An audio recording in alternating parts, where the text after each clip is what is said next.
Ça s'est finalement passé, le Bayern Leverkusen a perdu cette saison. Salut à tous les gars, c'est Azial. Aujourd'hui, on se retrouve pour une nouvelle vidéo, un débrief de cette finale d'Europa League qui, je vous avoue, de base, je ne m'attendais pas à la débriefer. Je ne m'attendais pas à débriefer ce match, je l'ai regardé parce que bien évidemment, finale de Coupe d'Europe, c'est quand même toujours intéressant à voir. Atalanta Bergame face au Bayern Leverkusen, sur le papier, c'était quand même deux équipes qui ont montré des qualités dans le jeu, qui ont montré cette saison qu'il y avait, on va dire, un aspect tactique, etc., plutôt intéressant, notamment du côté du Bayern Leverkusen, parce qu'il y a aussi l'aspect storytelling de leur côté, en plus de l'Atalanta, le côté invaincu depuis le début de la saison, champion de Bundesliga, encore en lice dans toutes les compétitions, et c'est leur première défaite ce soir en finale de Coupe d'Europe. C'est terrible, je sais pas, franchement, le dilemme est assez incroyable. Est-ce que tu préfères faire le triplé, mais perdre plus tôt dans la saison, ou est-ce que ce scénario-là est le meilleur? J'ai ma petite idée. En tout cas, avant que la vidéo commence et qu'on rentre dans le vif du jeu du débrief, n'hésitez pas à la liker, à commenter, à partager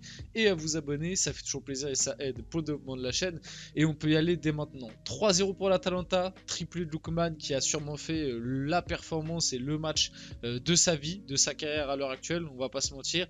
Et on va voir tout ça dans cette vidéo. On va commencer par les compositions avant d'aborder un petit peu le match et la rencontre.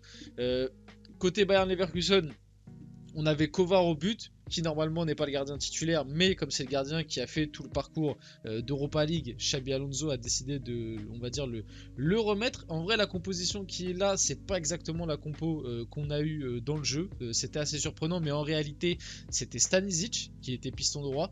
T'avais Tapsoba du coup qui était à droite, Hincapié qui était à gauche, t'avais Grimaldo en piston gauche, t'avais du coup Stanisic ici, et en fait t'avais Frimpong un cran plus haut. T'avais Frimpong en gros dans le rôle de ailier slash numéro 10 du Bayern Leverkusen, avec Wirtz de l'autre côté et Amin Adli en pointe. Et t'avais Xhaka Palacios au milieu de terrain. On va pas se mentir que la composition et les choix de départ n'ont peut-être pas été les bons. Maintenant, c'est facile de dire ça une fois que le Bayern Leverkusen a perdu. Je rappelle, première défaite de la saison. Donc on va pas être non plus trop dur.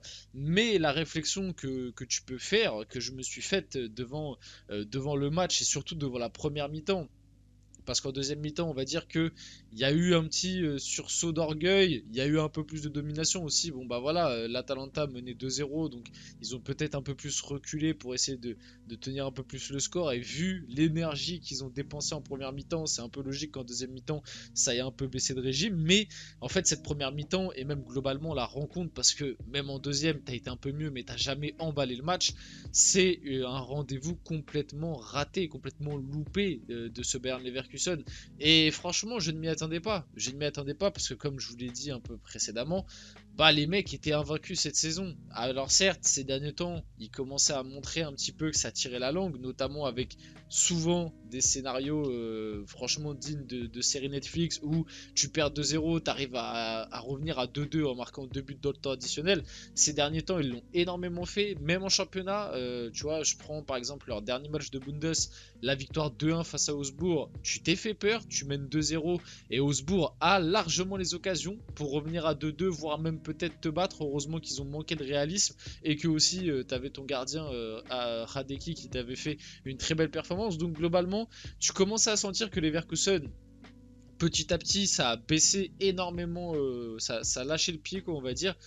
Ça a commencé à baisser énormément au régime. Maintenant, je me disais aussi que là, en gros, il te reste deux matchs et c'est deux finales, tu vois. Il te reste encore la finale de Coupe d'Allemagne.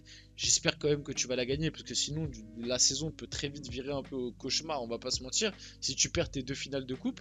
Mais je me disais, même si en ce moment ça va un peu moins bien, les deux matchs qui te restent, c'est deux finales de coupe, avec une finale de Coupe d'Europe quand même. Donc, normalement, tu vas avoir l'énergie et le truc pour aller chercher la performance et pas te mettre en danger. Au final, ouah, sur la première mi-temps, les gars, ils sont passés dans la machine à laver, mais laisse tomber. Ce qui me permet d'enchaîner sur l'Atalanta. L'Atalanta qui est venu avec une composition un peu similaire, parce qu'en vrai, Decateler, là, il est affiché en numéro 10, mais je trouve qu'il était plutôt demi-espace droit et Lookman demi-espace gauche. Donc on avait Musso, Jim City, Hein, Kolasinac, Coupe Miners et Ederson. On va revenir sur Ederson, les gars. J'ai pas vu beaucoup de matchs de l'Atalanta. Je vais pas faire le mytho avec vous.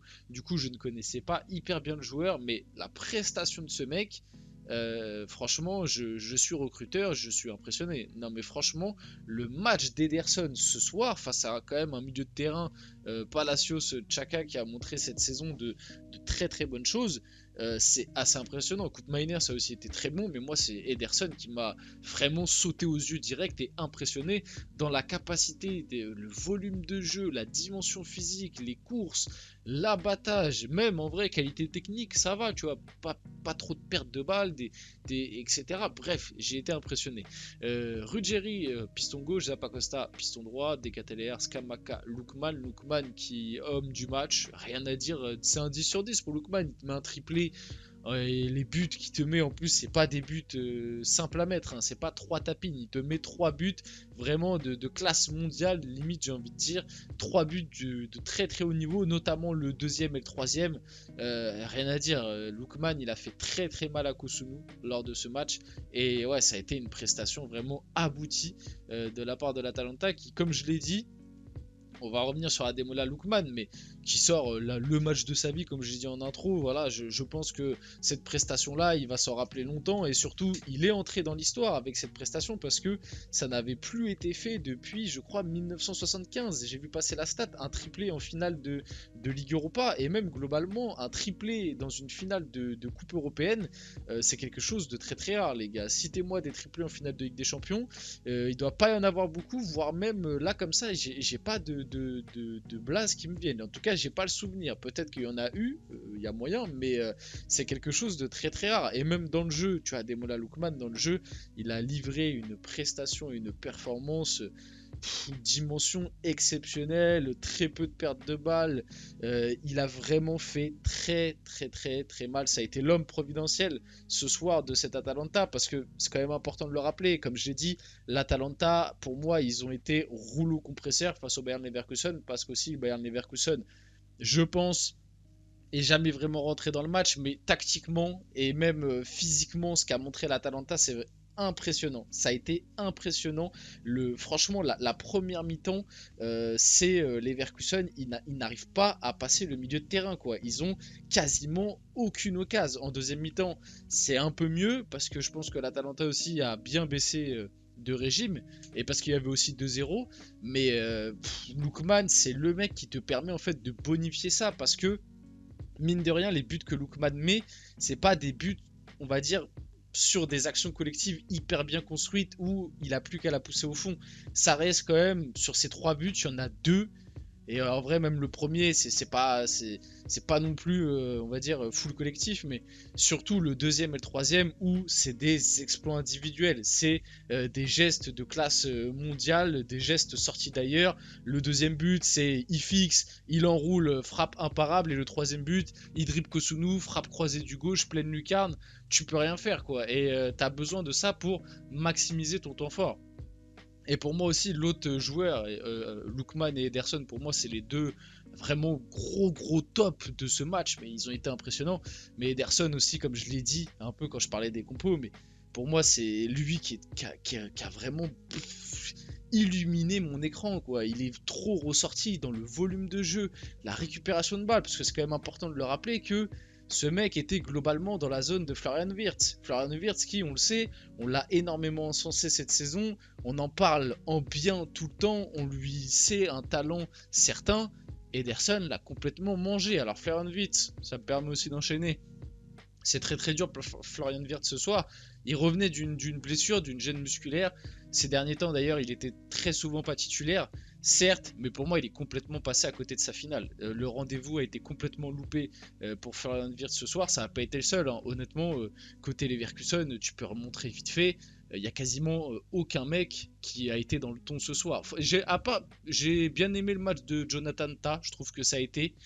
Sinon, le reste, Frimpong, Grimaldo, pardon, les pistons qu'on a tant vantés, ils sont complètement passés à côté. Florian Wirtz, pareil.